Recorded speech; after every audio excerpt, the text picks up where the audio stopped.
Bueno, ya se cumplen 8 días de lo ocurrido allá en el Cambrai 2.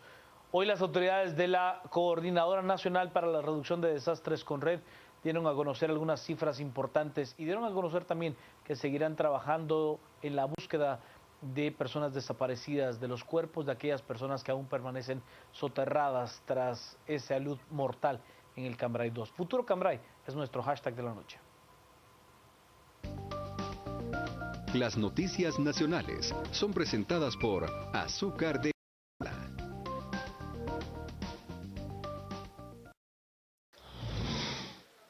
A través del acuerdo número 3/2015, la Coordinadora Nacional para la Reducción de Desastres declaró alerta roja en la aldea del Cambrai 2, Santa Catarina Pinula. A 8 días de la tragedia de las laderas que rodeaba esta aldea hay más de un centenar de víctimas mortales y decenas de afectados.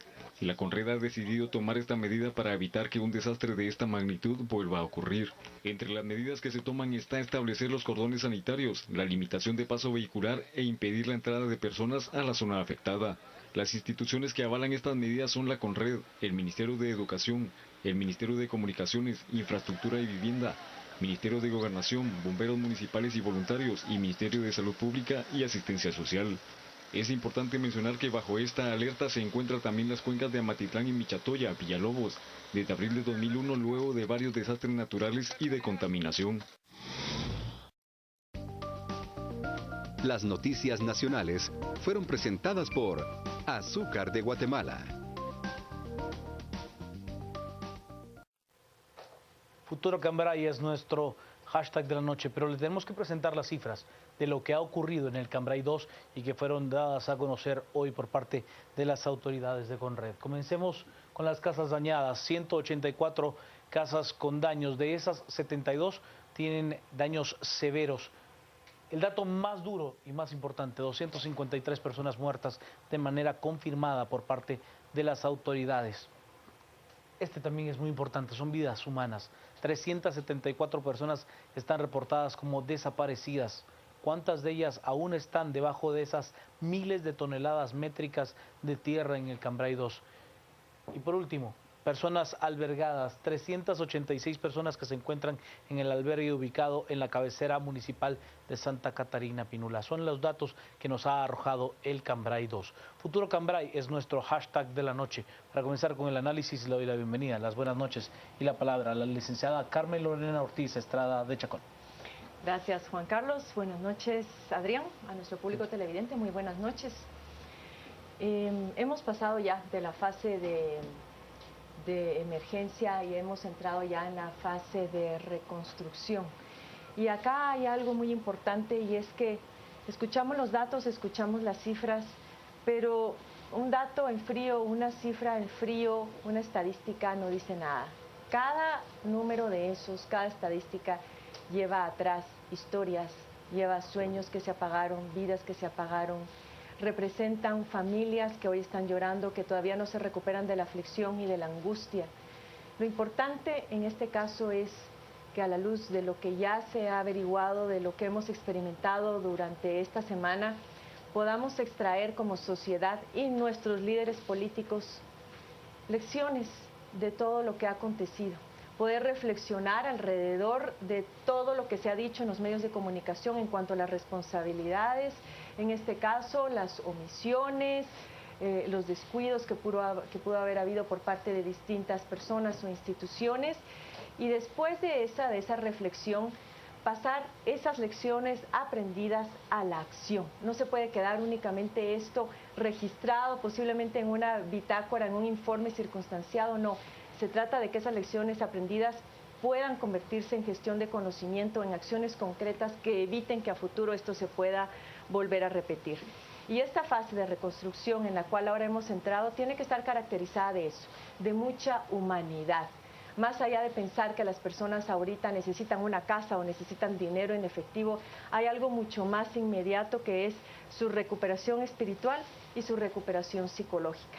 Esa es la primera asistencia. Si pudiéramos ver la reconstrucción, el proceso de reconstrucción, deberíamos de tratar de imaginarlo como un conjunto de círculos que se tienen que ir trabajando, y el primer círculo tiene que ver con el individuo, con esa recuperación de la cual yo hablaba, y luego del hogar. No estamos hablando solamente de la casa, estamos hablando del hogar, estamos hablando de su familia. Personas que saben que seguramente no van a volver a ver a sus familiares, se les ha roto por completo su círculo de amor, digamos, de convivencia, y eso creo yo debería de ser la prioridad ahora. Claro, la plata va a ser necesaria, la vivienda va a ser necesaria, pero tenemos que poner eso, el ser humano, la persona al centro. La persona humana digna, dicen algunos entendidos. Vámonos a las redes. Estamos esta noche con Futuro Cambrai. Creo que a una semana, un día de ese devastador evento allá en el Cambrai, ya nos toca ver al futuro, ver mucho más profundo de qué es lo que podemos hacer por la recuperación, no de esas vidas, pero sí de las almas que dejan. Mario nos dice, ¿se tiene el dato de cuántos fueron rescatados vivos? 34, si no estoy mal, Mario. 34, si no estoy mal. El doctor Zavala, la reconstrucción de vivienda digna, apoyo psicológico y espiritual, es lo que dice el doctor Zavala. Celita, esto debe ser una prioridad para el Estado, que se empiece a hacerles viviendas. Brandon, con Red son los responsables de tanto dolor y sufrimiento debido a la negligencia de las autoridades. ¿Cuándo se pudo evitar? Yo no comparto el mensaje de Brandon, no. Yo en lo particular no lo comparto. No. Creo que las autoridades de Conred han hecho un esfuerzo de manera muy profesional y de manera muy diligente. Hay cosas que no logramos entender de lo que pasó en el Cambrai, pero que cuando ya las analizamos bajo la lógica de las personas que toman los riesgos, porque es la forma que tienen para vivir, tendríamos que ponernos de verdad en los pies de estas personas y decir, bueno, si no tengo otro lugar, me arriesgo a seguir viviendo aquí, esperando a ver si pasa algo, o realmente me voy. Haga usted su propio ejercicio, haga su propio ejercicio mental de si su casa hoy estuviera en riesgo, tuviera un riesgo latente, usted se iría sin tener a dónde más ir.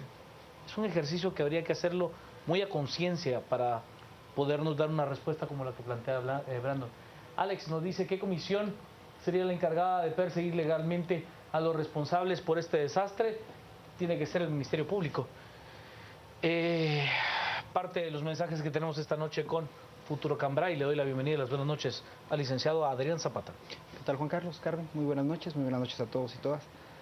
Bueno, en efecto, ya más de una semana, datos terribles, números fríos y crudos, el impacto y la adrenalina mezclada con esta congoja va asentándose, pero al mismo tiempo viene ahora toda la parte más dura de todo esto, que es el duelo.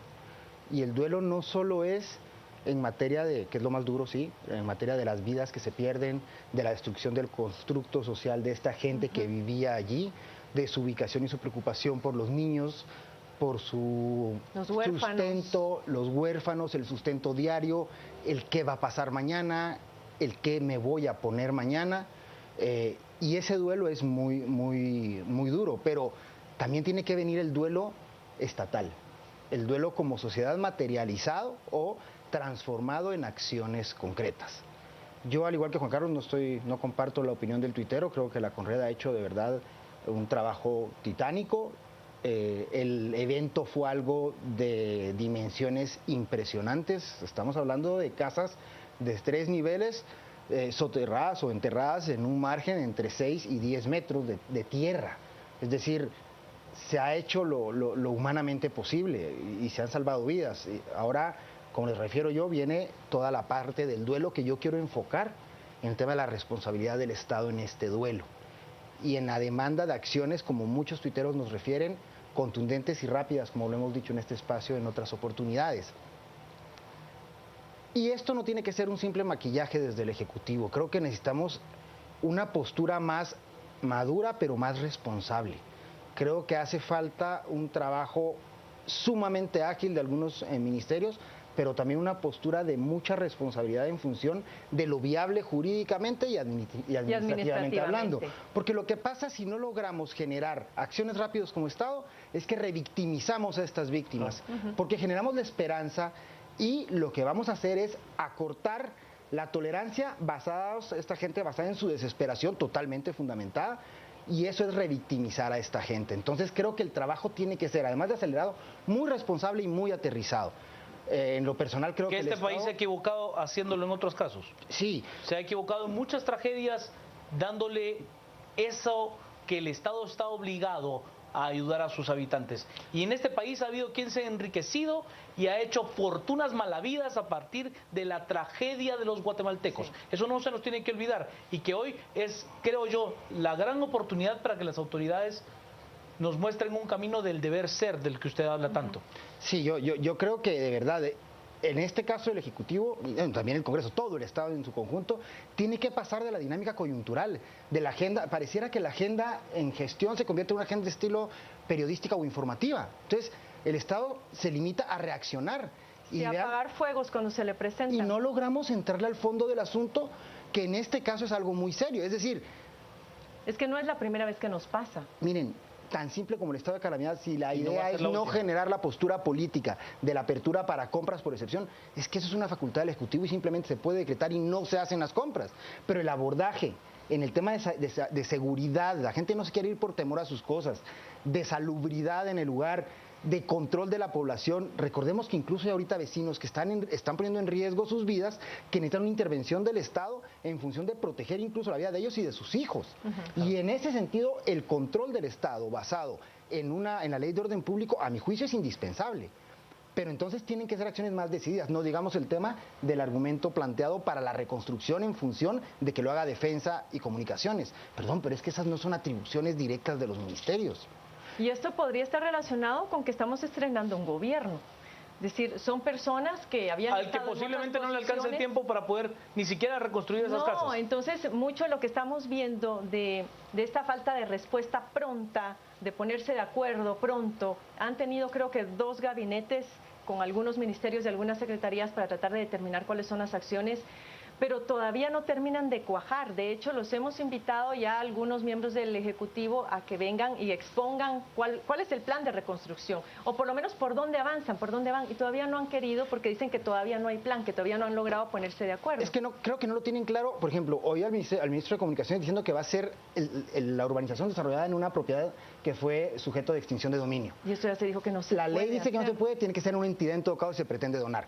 Lo otro, van a usar, la famosa donación del Congreso de la República, que conceptualmente, yo no sé cómo eso se va a incluir en el presupuesto y cómo se va a egresar. Pero ni siquiera saben a qué institución ni cómo lo van a hacer. Ese es el punto. Ya es hora, al margen de tener una maqueta. Creo que lo que ya se tiene que tener es una ruta para abordar esto, y no solo a esta gente. Todo el montón de puntos que tenemos con gente expuesta día a día, ¿no? Vamos a las redes, estamos con Futuro Cambrai como nuestro hashtag de la noche. Nos dice Julio del Águila: para mí, descentralizar el país y reforestar, evitar otro evento como este. Mario Arturo: el riesgo tiene un precio y alguien tiene que pagarlo. Lamentablemente lo hicieron ellos con la vida, ya que el dinero no lo tenían. Robin: se puede evitar un siguiente Cambrai, el cambio debe de comenzar ya, comenzar a movilizaciones de puntos rojos ya, es lo que dice Robin. Mario Figueroa: el futuro Cambrai no es nada esperanzador, ni compensará a los sobrevivientes. Antiguo Cambrai debe de ser una lección para hacer las cosas bien. Brandon: futuro Cambrai, la municipalidad ya estaba avisada por Conred de que se iba a dar un evento de estos. ¿Dónde está Tono Coro en estos momentos? Yo entiendo la indignación que tiene Brandon y la comparto en buena medida. Y entiendo que alguien lucró con el Cambrai. O sea, es que también lo entiendo. Y no es que rechace lo que dice Brandon, pero también entiendo la dificultad que hay de llegar a una comunidad como el Cambrai y decirle a esa persona que ha invertido 35,000 quetzales, que le puede parecer una cantidad muy muy alta, 3, 4 años de estar pagando diligentemente ese pedazo de terreno: mire, aquí la montaña se va a venir, váyase. Pero mire, no le digo a dónde. Eso en el caso de que les hubieran dicho, porque varias personas dicen que nunca se enteraron. Puede ser. Que no le dijeron, pero a ver, licenciada, yo cubrí, por ejemplo, el volcán de Pacaya, Pero es que Juan Carlos, el alcalde dijo que les dijo verbalmente. Yo oí declaraciones... Sí, no, lo del alcalde fue terrible, Exacto. terrible. Lo del alcalde a los Barizares fue... Las declaraciones fueron nefastas, Sí, no malas, nefastas. El tipo trató de justificar la muerte de las personas. Pero, a ver, al margen de las declaraciones que son de verdad terribles para un funcionario público. Usted ha sido funcionario público, la licenciada ha trabajado en zonas de desastre muy grande. Llegar con una comunidad y decirle, mire, hay mucho riesgo, por favor váyase. Y no le doy la alternativa de a dónde, es muy complejo. Sí, es casi imposible decirle a alguien, mire, deje su casa, es que la montaña es un peligro. Lo más probable que le respondan es, mire, llevo aquí 3 años y la montaña no ha hecho nada. Lo más triste es que esta discusión ya se ha tenido en otras ocasiones. Solo termino las redes y voy, licenciada Carmen Ortiz, con usted. Nos dice el doctor, el futuro es incierto. Puede sea del dolor tal vez, de agradecimiento por la vida y aún se tiene, pero el presente sí es terrible. Mario, ¿qué entidad será a cargo de la reconstrucción? Tiene que ser una en quien confiar y que no se deje a medias todo. Marlon Quesada, a quien saludamos desde este espacio, nos escribe desde Los Ángeles, California. Cuando se hunde un crucero, la búsqueda no cesa por meses con tal de recuperar los cuerpos, ya que es imperativo. Yo entiendo lo que plantea Marlon, lo que pasa es que aquí estamos poniendo en riesgo la vida de los rescatistas. La montaña sigue siendo una amenaza. Sí. O sea, es una, yo lo describí en una de mis columnas de esta semana, ponderar. Es una amenaza inerte, pero perenne. No se sabe en qué momento realmente esa montaña, como fue una amenaza para los habitantes del Cambray durante más de 10 años, hoy lo sigue siendo para los rescatistas, que sabrá Dios en qué momento ese pedazo de montaña colapse. Culpables, varios responsables, ninguno. Vamos, Guatemala, confiemos en Dios, la fe mueve montañas. Francisco, tendría que hacerlo, ellos tienen mucho que ver en esta problemática. Fuerza mi Guatemala, nos dice Celita, la cifra de muertos no se detiene, con Red contabiliza hasta hoy 263 cuerpos. Jorge, en Guatemala solo se actúa después de perder vidas humanas, la responsabilidad solo es del Estado corrupto. ¿Hasta cuándo? Es lo que nos dice Jorge. Más que futuro Cambray, es aterrador pensar que hay más de 300 puntos más en riesgo, que es como una bomba de tiempo. Es correcto. Por eso ese era justamente el punto al que iba. Es decir, estamos nuevamente, como en otros temas y en otras ocasiones, volviendo a hablar las mismas cosas sobre las cuales aquí hemos reflexionado. Por eso digo, no basta con dejar todo esto recogido en un plan de reconstrucción, y que después no somos capaces de poner en práctica, de llevarlo a la acción. Entonces, acá estamos viendo que, bueno, se perdieron estas vidas humanas. Como yo mencionaba, es necesario trabajar en varios círculos. La persona, tenemos que considerar que algunas de estas personas posiblemente tenían sus empleos ahí mismo en ese lugar. Entonces no muy cercano, estamos hablando de un lugar a 3 minutos de la zona industrial de este país, sí, de la zona, perdón, no la industrial, pierden su trabajo. Hay que pensar también en no solamente darles una vivienda, sino que también trabajo. Porque es que nunca aprendemos de que no se trata solamente de la casa, del daño físico, de lo inmediato, de pronto en posiblemente volverlas dependientes en un futuro, si se les va a dar dinero, yo no sé. El punto acá está, ¿por qué es que no logramos aprender, gestionar adecuadamente ese conocimiento y evitar que esto vuelva a repetirse? Y caemos en un tema que aquí también hemos discutido en muchas ocasiones, y es por esa alta rotación en nuestras instituciones, porque no tenemos instituciones fuertes. Al final, posiblemente esos cuadros técnicos que en su momento trabajaron, intervinieron, por poner un ejemplo, en Panamá, no son los mismos cuadros técnicos que ahora están trabajando en el Estado y que de hecho todavía se siguen moviendo con la llegada de los nuevos ministros. Entonces, todo ese conocimiento adquirido se va con cada persona que es despedida, que es sacada de las instituciones públicas, y al final no nos queda nada.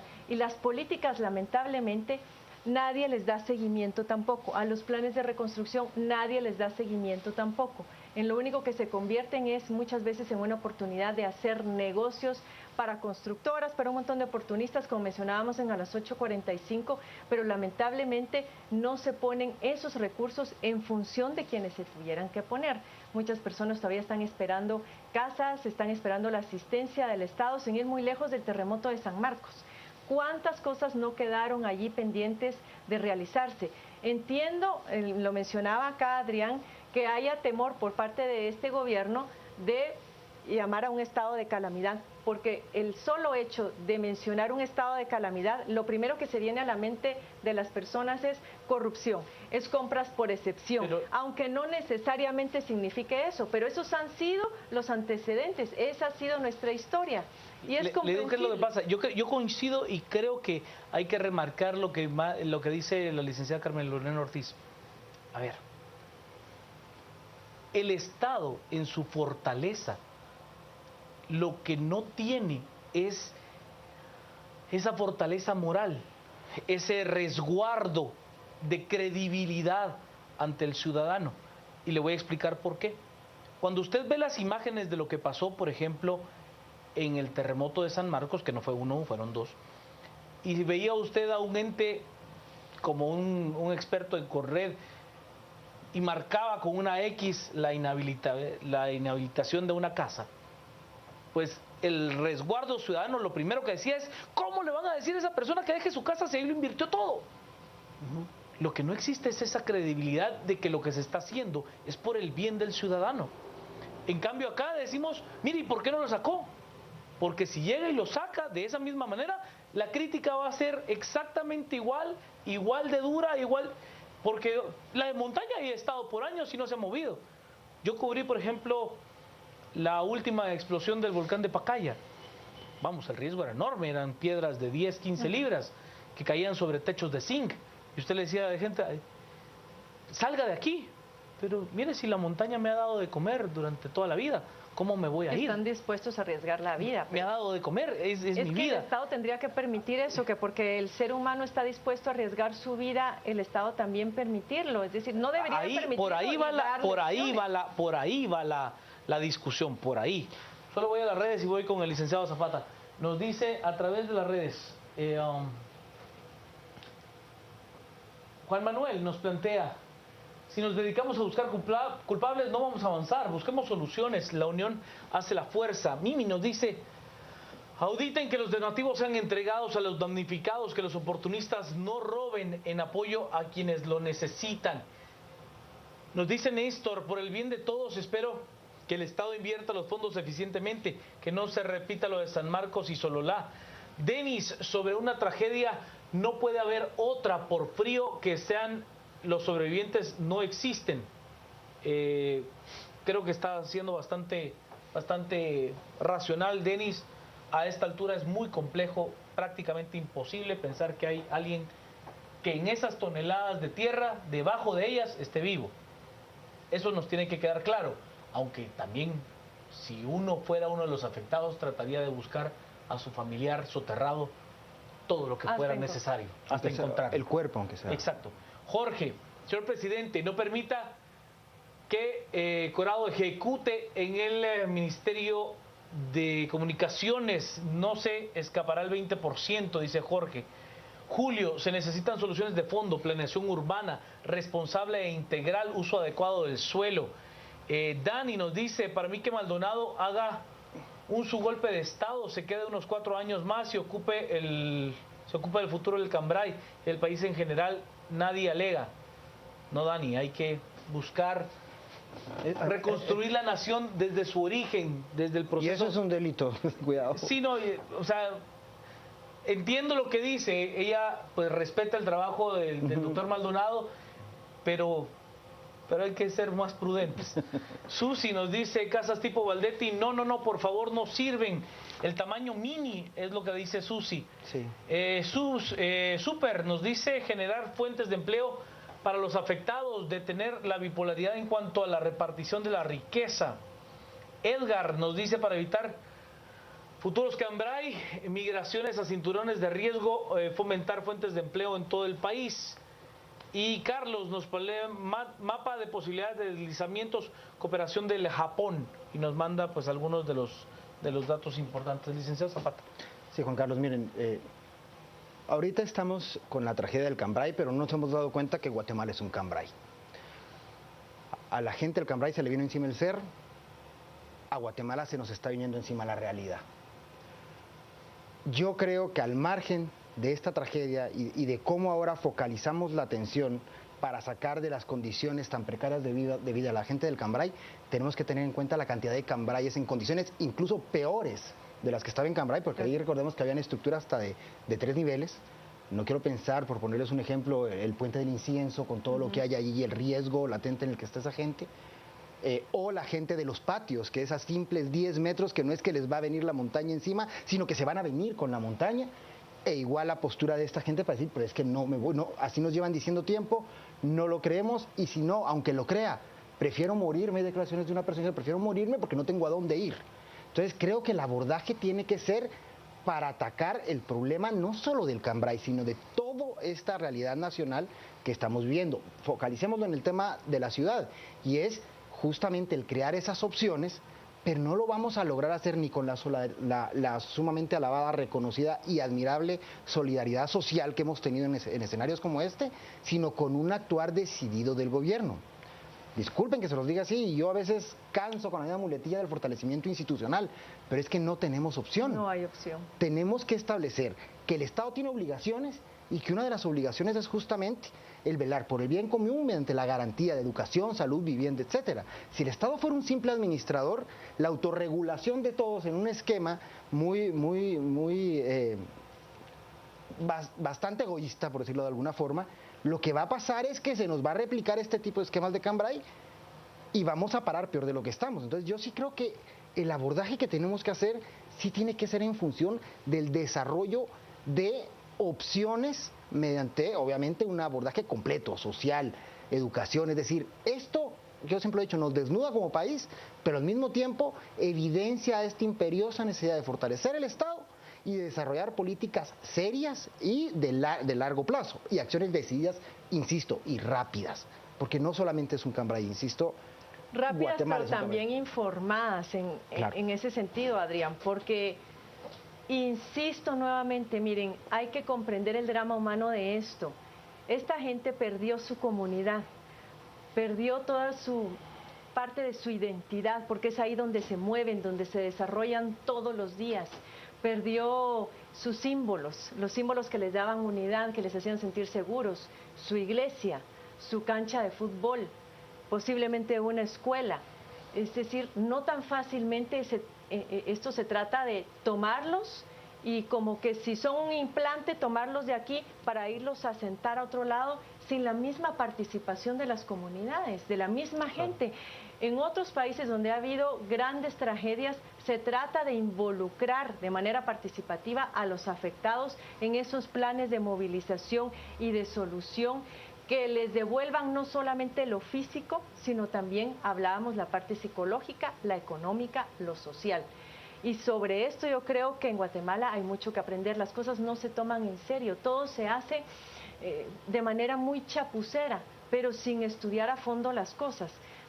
Lo peor que podría pasar, y ahora que mencionaba muy bien Juan Carlos, el caso de San Marcos, me hacía recordar, cuando hay un terremoto y llegan las instituciones a hacer una evaluación de las estructuras y entonces les ponen un sello rojo, creo que es inhabitable, las verdes sí están habitables, las amarillas están en un estado intermedio. Por supuesto que las de las pintadas con rojo tienen que salir del lugar. Demolerse, además. Eso pasó en Haití. Cuando tú llegabas al momento del terremoto, todas las construcciones estaban señaladas. Y la gente se movió a los campamentos y ahí pasó... Ad eterno. Eterno.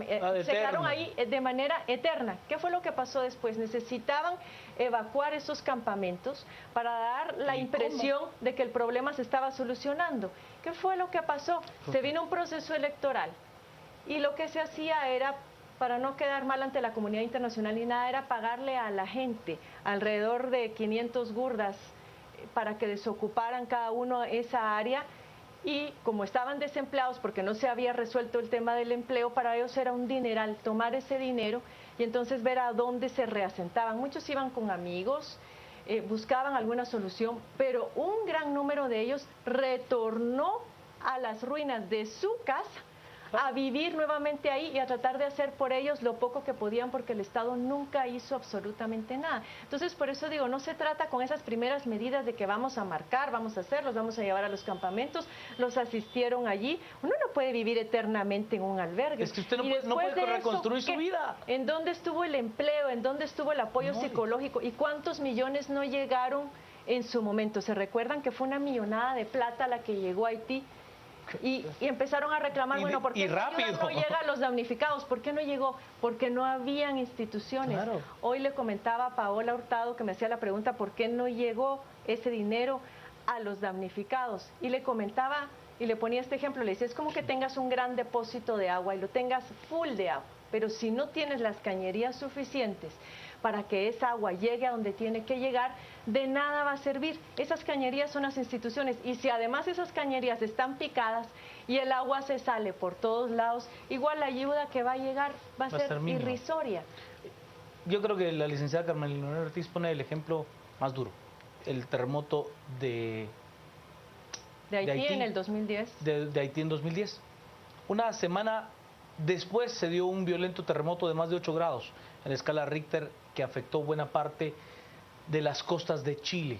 La respuesta institucional fue diametralmente opuesta. Yo visité Chile inmediatamente después también de ese terremoto y por supuesto que la devastación en Chile era cero. Se le había caído el repello a un edificio de 8 grados, del otro lado, sí, había sido de 7 grados. La infraestructura de Chile y Haití.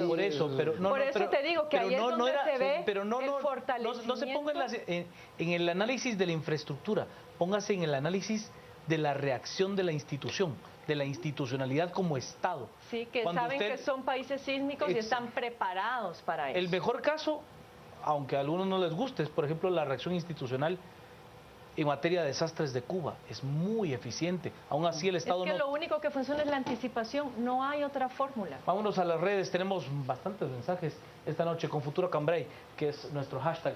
Armando nos dice, Río Revuelto, ganancia de pescadores, ver quién se le da casa que no tenga nada realmente, más aprovechados siempre hay. Silvia nos dice, Guate es un Cambrai, dice Zapata, y Jimmy Morales y Sandra queriendo devorársela. Lore nos dice, los eternos pecados, la inconstancia, la novelería, urgen soluciones inmediatas, contundentes y humanas. Lilian, Guatemala es un Cambrai, es el gobierno el que debe de velar por el bien común con medidas integrales y participación ciudadana.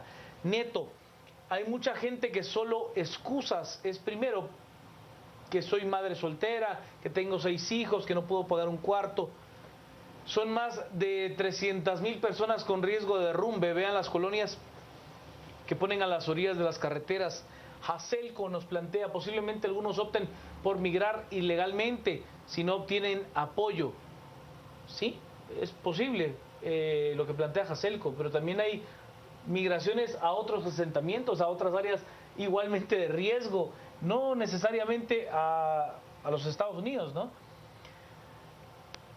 Dicen vecinos que hay infiltrados en los albergues, siempre hay oportunistas, triste y cierto. Existen lugares que no cuentan con condiciones aptas para construir viviendas y aún así se hacen, es importante no permitirlo. Ana María Sánchez, el único requisito para morir es estar vivo, prevenir para no lamentar. Si la municipalidad no hubiera autorizado las licencias para construir en ese lugar, ¿será que se pudo haber evitado? Yo le diría que no. O sea, que no,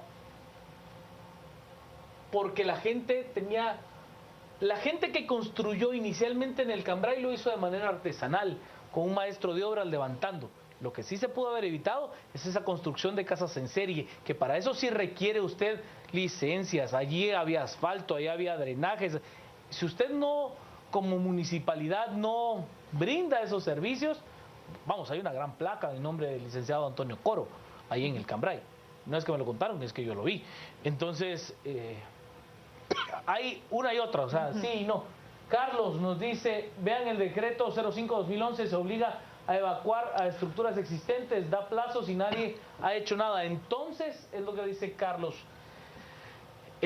Carmen, problema de raíz y profundo e histórico, corrupción, hambre, necesidad, falta de educación. Estefan, busquemos soluciones a las personas del Cambray, un trabajo, una vivienda, opciones para que sigan adelante. Félix, ¿por qué el gobierno pone ojos ciegos y oídos sordos ante los riesgos de desastres? Sé, porque ellos están bien cómodos, es lo que nos dice. Y Claudia, urgente, se necesita sangre tipo A negativo para el padre de Juan y Bonilla. Sí, nosotros lo dijimos ayer, que nos mandaron un mensaje al respecto del padre de Juan y Bonilla que necesitaba sangre A negativo. Es un tipo de sangre para nuestro contexto bastante complejo de encontrar. Rick. Sí, retomando un poquito el tema de lo que nos hacen ver los tuiteros con el lado humano.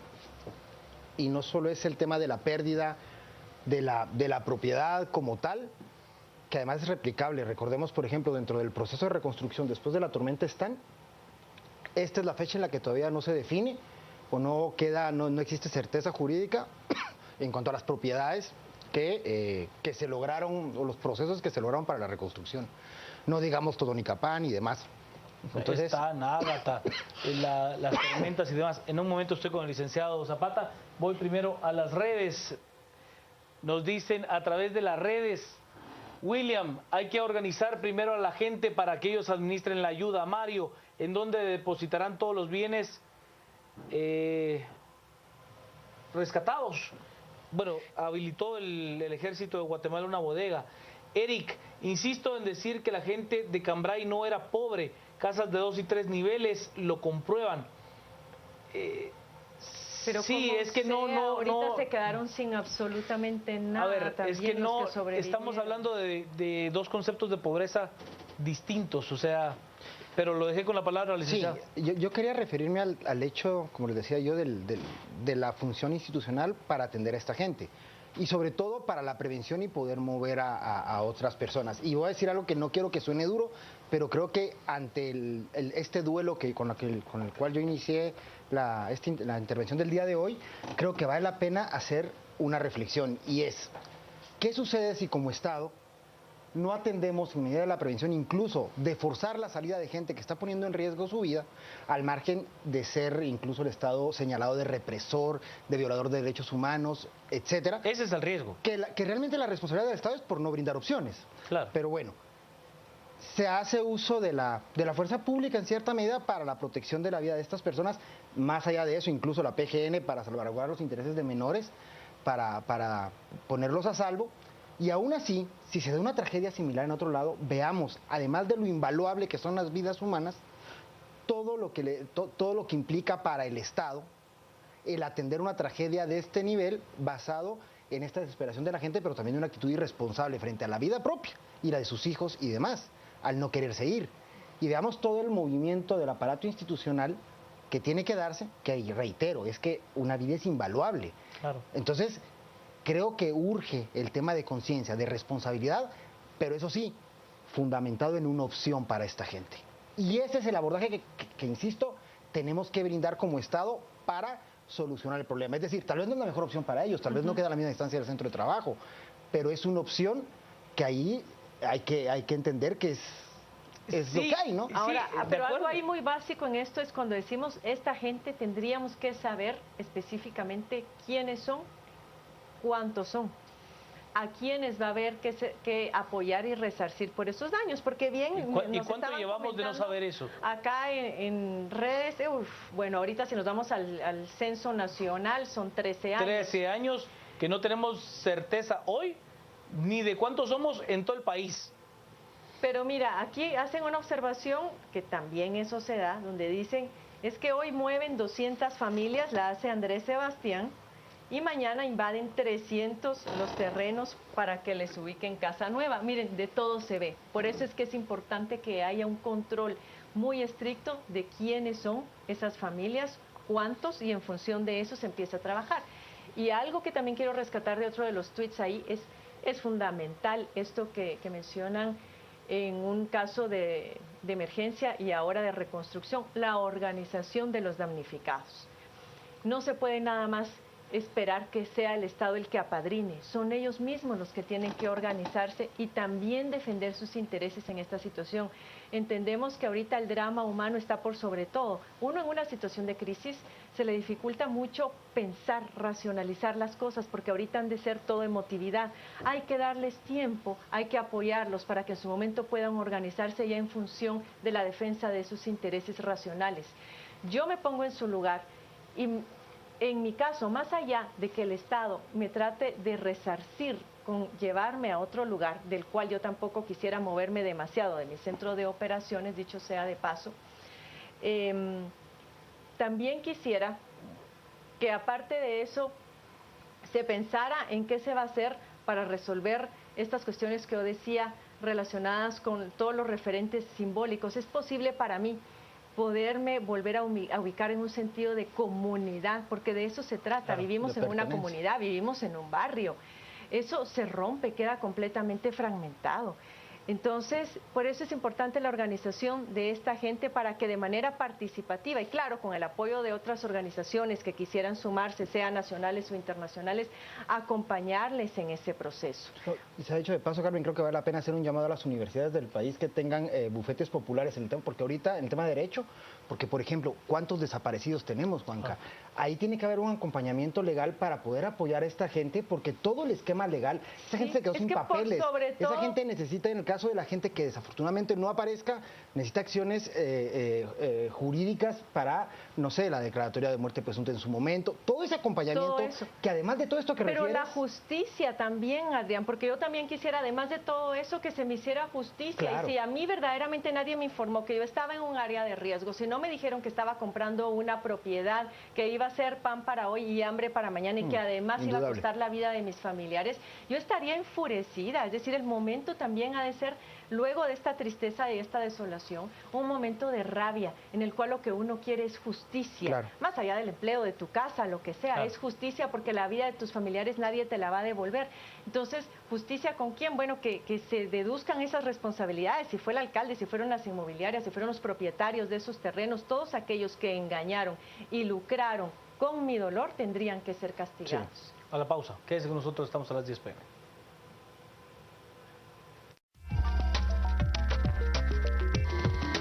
Este segmento fue cortesía de Curbodegua, los techos curvos de Guatemala.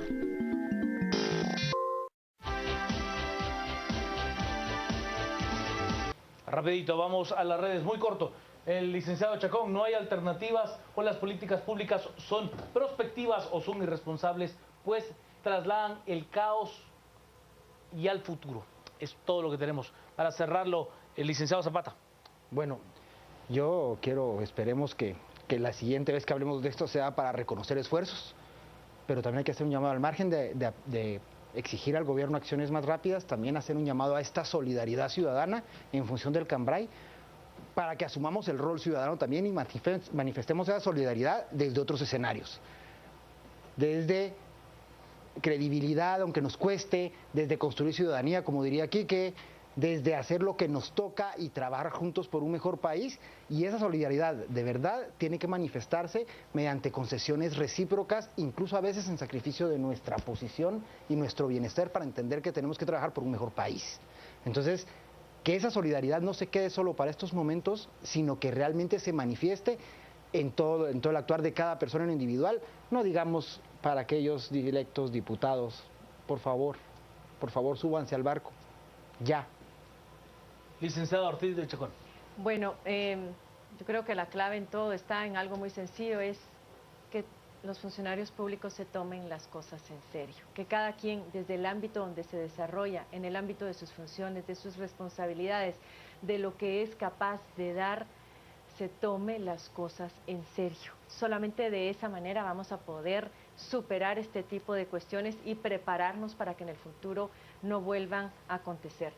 Y simplemente antes de irme, y sé que no tiene nada que ver, aquí se va a ver un corte tal vez muy tajante, pero están insistiendo también en redes sociales que comentemos lo de la famosa foto que circuló hoy en redes sociales de la fiscal general acompañada de funcionarios de Estados Unidos. Yo digo, miren señores, la verdad es que eso está prácticamente sin comentarios. A mí me parece absurdo el hecho de focalizarse en una foto y ver en ello intervencionismo de Estados Unidos. Era una actividad pública, por Es Dios. una simple foto y, como decía un ex candidato a la presidencia de la República, qué ridículo que se le esté dando más ruido y más atención de la que realmente eso amerita. Al resumen.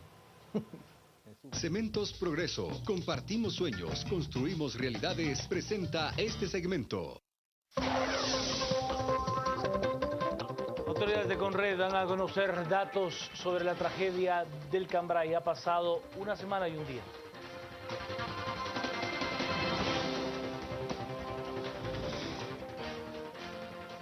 El Ministerio de Economía pide al Congreso la aprobación de varias leyes, entre ellas un tratado aduanero con Honduras y además leyes de competitividad. En los Estados Unidos muestran video donde migrantes iban escondidos en un camión de carga, se estaban asfixiando.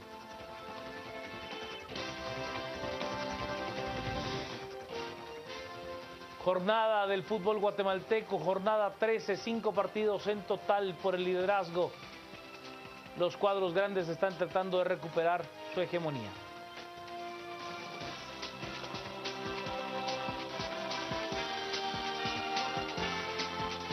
Cementos Progreso. Compartimos sueños, construimos realidades. Presentó este segmento. Para terminar, el futuro de este país es nuestro, pero lo tenemos que construir. Nadie nos lo va a regalar. Ortiz de Chacón, Zapata, Sandoval, que tenga una noche muy hermosa.